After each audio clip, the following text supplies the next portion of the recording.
Lead লাগে যাবে, তখন আমি নতুনটাতে বসাতে গেলে ইজিলি বসে যাবে। তার কারণে আমি এই ট্রিক্সটা অ্যাপ্লাই করতেছি। যেহেতু মার্কেটের নতুন আছে, আমি সরাসরি হিট দিব না, নিচের দিকে হিট দিব। নিচ দিয়ে হিট দিয়ে কোনো মতে হালকা করে লিড লাগাতে পারলে হবে। কাজ করতেছে, হিলতেছে, লাগা লাগছে, এটা হিলতেছে।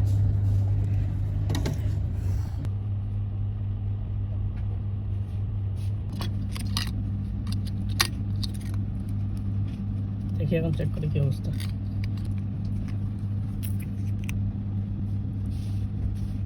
আলহামদুলিল্লাহ কানেক্টর চলে আসছে, ডিসপ্লে চলে আসছে। দেখি এখন কি অবস্থা। চলক আরেকটা থেকে গেছে। যদি স্কেল হ্যান্ড স্কেল ভালো থাকে আপনার একটা দিয়ে সাকসেস হবে। প্রথম যখন আমরা এগুলো লাগাইতে পারতাম না, কানেক্টর আনতাম, বোর্ড পরিষ্কার করতাম, শুধু লাগানোর জন্য একজনকে দিলে এই 500 টাকা চার্জ করতাম। 500 টাকা চার্জ করতো, যখন কাজ জানতাম না।